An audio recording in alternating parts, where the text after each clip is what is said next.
Bonjour à tous, alors aujourd'hui je vais vous montrer en fait tout simplement la routine exacte que je fais tous les 2 jours. Alors tous les 2 jours bien entendu c'est une moyenne, c'est une routine que j'essaie en fait de faire quotidiennement, mais les emplois du temps etc. font que je n'arrive pas à la faire quotidiennement. J'essaie de ne jamais passer une période de 3 jours sans faire cette routine. J'arrive complètement à remplir cet objectif là, donc on va dire que je la fais en moyenne tous les 2 jours, tous les 3 jours. Voilà. Donc c'est une routine qui dure une dizaine de minutes que je fais avant la douche généralement. Donc pour comprendre les objectifs de cette routine, en fait, me concernant, il y en a 3 très clairs. Elle est faite pour ça et seulement pour ça. Premièrement, pour entretenir le système cardiovasculaire. En ce moment, je fais de la recherche, donc contrairement à mon activité d'ostéopathe où je pratique, là, je n'ai pas d'exercice physique durant la journée. Je reste devant un ordinateur et devant un bureau. Donc, il faut absolument que j'entretienne mon système cardiovasculaire. Et faire ces exercices-là, c'est un moyen de le faire. Donc ça s'adresse exactement à ce type de personnes-là qui ont un travail derrière un bureau et qui veulent faire des exercices régulièrement et qui n'ont pas forcément le temps d'aller à la salle ou d'aller courir. Deuxième chose, entretenir le tonus musculaire. C'est-à-dire que si je décide de reprendre le volley, de reprendre le rugby du jour au lendemain, j'aurai quand même conservé un petit peu de masse, un petit peu de tonus. Et le troisième objectif, très important, les exercices sont adaptés aussi au maintien de la posture. Pour rester droit, moi j'ai une scoliose depuis que je suis gamin. Donc c'est des exercices aussi que je fais pour maintenir ma posture et éviter d'avoir le dos trop voûté. Donc ça s'adresse exactement à ce type de personnes-là. Par contre, ça ne s'adresse pas aux personnes qui cherchent à faire des exercices d'endurance. Si vous voulez être complet au niveau sportif, au niveau de votre forme, il faut aussi, parallèlement à ça, faire par exemple de la course ou des exercices d'endurance. Pour bien que vous compreniez ce qu'on travaille et pourquoi je fais ce type d'exercice, je vais vous faire un petit peu de physiologie et vous décrire les 2 types de fibres musculaires, puisqu'on va en travailler qu'un seul sur cet exercice. Il faut quand même malgré tout comprendre les 2 types de fibres musculaires. Donc globalement, on a ce qu'on appelle les fibres blanches ou les fibres 2 et les fibres rouges, les fibres 1. Les fibres 1, les fibres rouges, donc, elles sont rouges puisque justement il y a une molécule qu'on appelle la myoglobine. C'est cette molécule qui porte en fait l'oxygène et dans les fibres rouges il y en a beaucoup de cette molécule parce qu'il y a beaucoup d'oxygène. Ces fibres rouges, c'est les fibres qui sont responsables de ce qu'on appelle la contraction lente, mais c'est une contraction qui consomme peu d'énergie, qui va pouvoir tenir longtemps. Donc ce sont des fibres qui mettent du temps à se contracter, qui ne sont pas fortes, qui ne sont pas volumineuses, mais par contre qui durent longtemps, donc toutes les fibres qu'on utilise dans des marches longues, qu'on utilise dans l'endurance généralement. Très vascularisées, et ces fibres-là consomment de la triglycéride. Donc grossièrement, avec de longs exercices, vous allez transformer du tissu adipeux, donc de la graisse, pour parler trivialement, en énergie qui va fournir ces muscles en fait. Donc ça c'est les fibres rouges, donc tous les exercices d'endurance. Ce n'est pas ce qu'on va travailler avec cette routine. Cette routine, nous, on va travailler seulement le tonus musculaire, c'est les fibres blanches. Donc ce sont des fibres qui ont des contractions de force, qui vont consommer beaucoup d'énergie, mais pendant pas longtemps. Elles vont plutôt consommer des glucoses, donc des glucoses qui sont présents dans le muscle. Et quand le glucose sera épuisé, vous allez le sentir, c'est le moment où vous allez commencer à trembler et où l'exercice va devenir difficile. Donc ça, on appelle ça des fibres rapides puisqu'elles sont responsables des contractions rapides et des contractions fortes. Et vous allez voir sur ce graphique-là qui est sourcé, vous pouvez voir la source en description, que les exercices qu'on va faire, ça va être des exercices qui vont durer entre, on va dire, moins de 60 secondes, à peu près une trentaine de secondes, puisqu'on va rester dans la première phase qui va utiliser les fibres blanches justement, ce qui s'appelle la phase anaérobie alactique. Donc cette phase, il y a du glucose, la phase anaérobie lactique. Et deuxième phase, on a consommé tout le glucose, donc on a ce qu'on appelle la glycogénèse, c'est-à-dire la fabrication de glucose à partir des éléments qu'il y a déjà dans le muscle. Et ça s'appelle la glycolyse anaérobie lactique. Donc là par contre, on va sécréter de l'acide lactique qui va provoquer des crampes et des courbatures. Donc on va essayer de ne pas aller trop loin dans cette deuxième phase, mais on va par contre bien exploiter la première phase. C'est pour ça que tous les exercices qu'on va faire dans cette routine que je fais en fait, ça va être des exercices qui ne vont pas durer plus de 90 secondes, ça va même être moins de 60 secondes quasiment à chaque fois. Donc voilà pour comprendre un peu ce qu'on va faire. Si vous voulez plus d'infos sur les fibres blanches et les fibres rouges, c'est un sujet très intéressant, mettez-le moi en commentaire si vous voulez que je fasse une vidéo complètement là-dessus à la limite. Donc cette vidéo, comme vous le voyez déjà depuis un petit bout de temps, je suis en train d'échauffer les bras.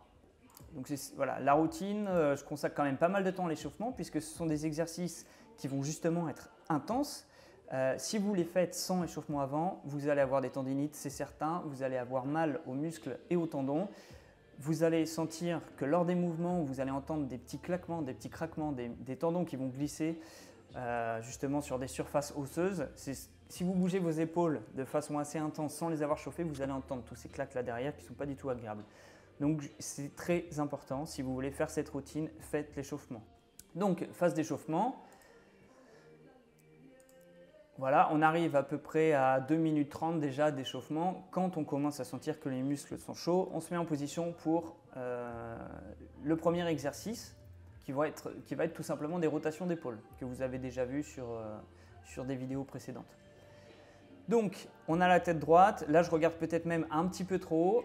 Et ce qu'on fait, c'est des petites rotations. Mais voilà, il faut que ça soit vif. Il faut que ça soit vif et il faut que ça travaille. Sinon, ça ne sert à rien. Cet exercice, il ne va durer que 30 secondes. Donc, il faut que ça soit relativement intense. On commence les 10 premières secondes relativement lentes, les 10 secondes suivantes un peu plus rapides, et sur les 10 dernières, quand le muscle est bien chaud, on peut y aller. Donc moi, je compte là. J'ai commencé avec 20 secondes, j'ai très longtemps fait 30 secondes, et là, en fait, je m'arrête quand je sens que la fatigue est présente. Donc là, je fais globalement 35 secondes à peu près.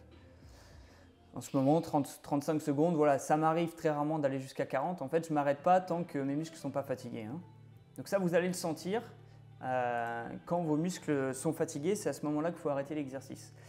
Donc, je fais un petit arrêt sur image en fait, pour vous montrer ce qu'est une scoliose, puisque comme je vous ai dit, j'en ai une. Donc, vous voyez que mon dos n'est pas complètement droit. Donc, ma partie droite en fait, est plus haute quand je me penche en avant comme ça. Donc, c'est en fait tout simplement une rotation d'une partie des vertèbres, donc là ce sont les vertèbres dorsales, une partie des vertèbres dorsales, une partie des vertèbres dorsales qui regarde un petit peu à droite. Donc quand cet angle-là que vous voyez entre les deux côtés du dos est supérieur à 10 degrés, on appelle ça une scoliose. Donc voilà, moi j'en ai une, c'est quelque chose qu'un œil averti remarque quand je suis droit, mais quelqu'un qui n'est pas au courant de ça et qui n'y fait pas attention, en fait, c'est complètement invisible. Donc la scoliose, c'est à peu près 4% de la population des gens qui en ont.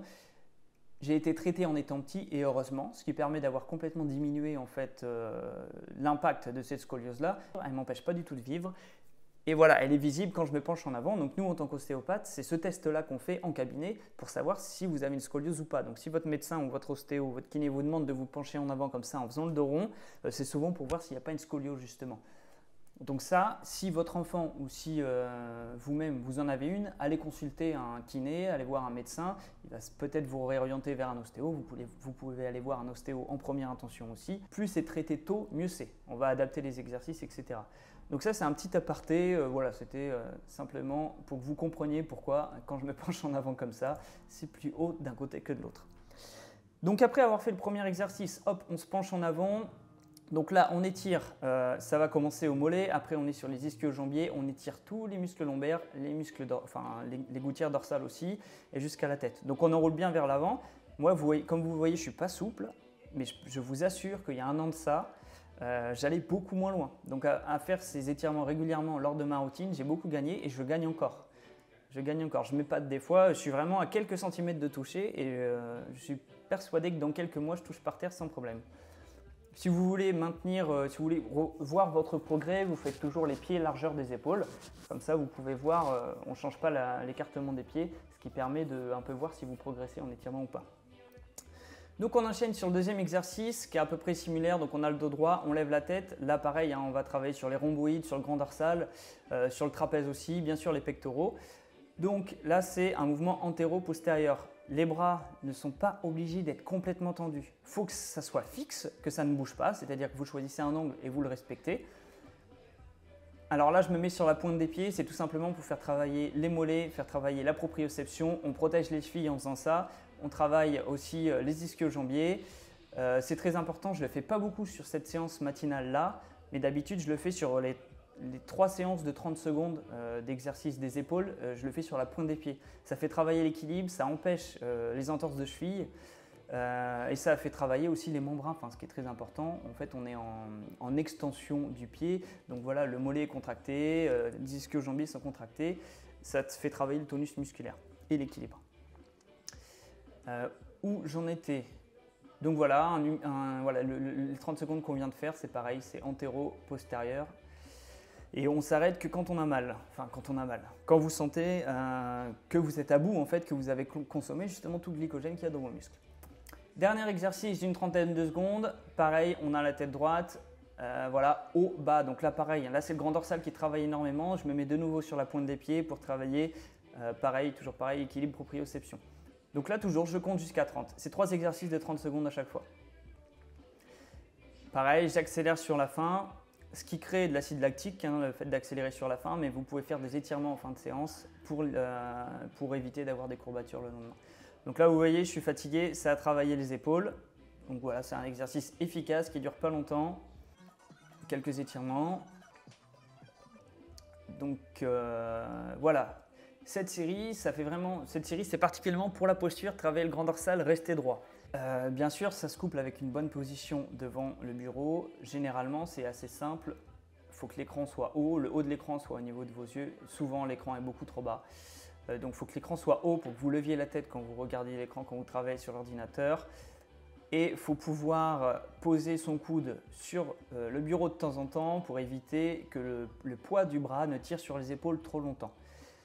Donc voilà, vous pouvez bien sûr aller consulter un ostéo qui va vous donner des conseils au niveau de votre posture de travail. Il m'arrive moi-même d'aller régulièrement chez des patients qui me montrent en fait comment ils travaillent. Alors soit dans leur bureau carrément, ça m'est arrivé au Nigeria d'aller carrément chez GIZ, c'est l'agence de développement allemande en fait, pour voir la posture de certaines personnes qui travaillaient là-bas, et aussi d'aller chez des patients qui font des thèses ou qui font un travail sur ordinateur, pour voir un peu où est positionné leur PC, quel type de fauteuil, etc.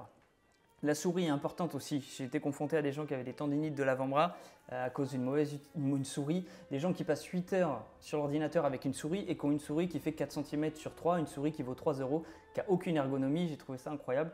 Donc voilà, c'est important d'avoir une bonne souris quand vous travaillez sur le PC. Donc là, ça je ne le fais pas à chaque fois. Ce sont des abdominaux. On va rester sur le même principe. Ça va être une séance pas très longue. Alors les abdominaux, c'est très important pour ne pas se faire mal au dos. Donc comme vous le voyez, là je m'enroule, hein. On s'enroule complètement. Là ce que je fais en fait, je le fais régulièrement, je m'étire, je tire avec les bras pour étirer les lombaires. Alors des fois ça craque un petit peu, ça relâche, c'est normal, il n'y a pas de souci. On cède du souffle, hein, pour se relâcher complètement. On étire, voilà, je me serre des bras en fait pour étirer tout le dos. Donc là, on commence par baisser le menton, puis on lève les épaules, jamais le dos creusé. Si au niveau lombaire c'est creusé, c'est que vous ne travaillez pas le bon muscle. Donc là, je ne repose jamais complètement la tête, c'est-à-dire que les abdos sont en permanence contractés. Vous voyez, quand je baisse la tête, elle ne touche pas le sol complètement, enfin le canapé complètement. Donc je suis en permanence en tension, je ne repose non plus jamais les genoux. Donc c'est un exercice rapide et vraiment intense, il n'y a pas de pause.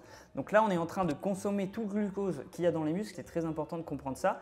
Et vous allez voir qu'en fin d'exercice, je suis en train de trembler parce qu'on a consommé toute l'énergie et les muscles sont plus capables de fournir. C'est à ce moment-là qu'on fait du recrutement musculaire, c'est très important. Ça, il faut bien le comprendre. Il y a beaucoup de gens qui ne prennent pas de masse musculaire puisqu'ils n'atteignent pas en fait cette étape de recrutement musculaire quand vous avez consommé tout le glucose et tout l'oxygène. À ce moment-là, votre corps comprend que pour l'exercice que vous lui demandez, il n'a pas les fibres musculaires suffisantes. Donc, il va donner l'ordre aux muscles en question de fabriquer d'autres fibres puisque ce que vous lui demandez, il n'est pas capable de le fournir. En fait, c'est un système qui date de la préhistoire. Si pour vous nourrir, vous avez besoin de chasser, par exemple de lancer le javelot, et que vous n'aviez pas de force suffisante dans le lancer de javelot, votre corps va créer des fibres musculaires pour le lancer. Quand je dis javelot, c'est des lances, vous m'avez compris, pour ce lancer-là, pour pouvoir tout simplement vous nourrir. Donc c'est simplement le corps qui s'adapte à ce que vous lui demandez. Si lors de l'exercice, il est capable de fournir ce que vous lui demandez, il ne va pas fabriquer plus de fibres. Donc il faut que vous alliez au-delà de ce qu'il est capable de fournir. Donc consommation de l'oxygène au maximum, consommation de glucose au maximum. Enfin, on va finir avec des pompes. Donc ça, c'est pour s'entretenir simplement, garder de la force dans les bras, garder de la force dans les épaules. Au niveau du positionnement des mains, selon le muscle que vous voulez travailler, ce n'est pas le même positionnement. Moi, en toute franchise, je ne cherche pas à travailler un muscle précisément. Donc, je place mes mains de la manière la plus confortable, en fait, tout simplement, dans la manière à laquelle je suis plus à l'aise. Donc, vous voyez, mes coudes ont à peu près un angle de 45 degrés avec le long de mon corps. Là, vous voyez que ma posture n'est pas très bonne. J'ai la tête trop penchée en avant, je ne l'avais pas remarqué avant. C'est important, du coup, cette vidéo me sert à ça. Je vous conseille de redresser la tête. Vous allez travailler les muscles du dos si vous redressez la tête. Enfin, surtout, moi j'ai les fesses un peu hautes, ce qui forme, on va dire, une pyramide, même si ce n'est pas vraiment le cas. Mais surtout, ne jamais avoir les fesses trop basses. Vous allez vous cambrer, ça peut créer des hernies discales, je sais de quoi je parle. Ce n'est pas pour moi, mais au niveau du nombre de patients qui font mal ce type d'exercice ou la planche, du coup ça crée des hernies discales parce qu'ils sont en extension trop importante. Toujours avoir, à la limite, les fesses un peu trop hautes plutôt qu'un peu trop basses. Et pareil, on garde le même angle. Hein. Voilà, on garde cet angle-là. Surtout si vous sentez que les abdominaux sont en train de lâcher, et que c'est-à-dire que vous allez vous cambrer, vous arrêtez les pompes à ce moment-là, puisque là, si vous vous cambrez trop, vous risquez justement l'hernie discale. Donc à la suite de ces pompes-là, j'ai commencé avec 10. En règle générale, les jours où je suis en forme, j'en fais 20. Mais c'est pareil, peu importe, ça va dépendre de mon état de forme. Il faut aller jusqu'au moment où vous sentez que vous n'avez plus d'énergie dans le muscle et où vous commencez à trembler. Et bien insister sur la dernière pompe, c'est celle-ci qui va réaliser le recrutement musculaire. Une fois que j'ai fini tous ces exercices, je vais simplement prendre mon pouls. Donc je vais sur l'ordinateur, je clique sur la petite horloge en bas à droite. Je commence le compte à rebours sur une quinzaine, donc soit sur 0, 15, 30, 45. Je compte jusqu'à 15, enfin je regarde l'horloge défiler jusqu'à 15 secondes et je compte mon pouls pendant ce temps-là. Donc là aujourd'hui j'étais à 32 ou 33, donc vous multipliez par 4, 129 voilà à peu près. Donc j'étais quasiment à 130 et c'est ce que j'atteins régulièrement. Ça a bien baissé avec le temps. Donc c'est que mon corps s'adapte aussi et mon cœur s'adapte, hein, donc ça c'est une bonne chose. Je reprends le pouls après 30 secondes de pause pour tester un petit peu ma récupération et voir comment elle évolue avec le temps. Et je vois que je récupère mieux les périodes où je fais plus d'exercices. Donc voilà pour la routine d'aujourd'hui, ça fait beaucoup d'informations en peu de temps. Mais en fait, c'est une routine simple qui dure une dizaine de minutes et qui est particulièrement efficace puisque je sais exactement ce que je travaille et comment je le travaille. Donc voilà, c'était simplement pour partager ça avec vous. Je vais certainement rajouter quelques petits schémas au montage. J'espère que cette vidéo vous a été utile. J'en profite pour vous annoncer que normalement dans 10 jours, il va sortir une vidéo beaucoup plus travaillée que celle-ci avec beaucoup plus de schémas sur laquelle j'ai passé beaucoup plus de temps qui va concerner les tendinites. C'est une vidéo qui s'adresse plus aux professionnels et qui va être passionnante pour les gens qui s'intéressent en fait à l'anatomie du tendon pour vraiment comprendre comment est formée une tendinite, d'où vient une tendinite. C'est une vidéo qui va durer quasiment 40 minutes, peut-être un peu moins, on va dire 30 minutes, sur l'anatomie du tendon qui va être très intéressant et je suis en train de travailler dessus depuis plusieurs mois, c'est justement les recherches que je fais. Donc je vous encourage à vous abonner à la chaîne si vous voulez voir cette vidéo et n'hésitez pas à la partager et dites-moi si vous voulez que je fasse des vidéos sur des sujets précis. Voilà, allez, bonne journée à tous.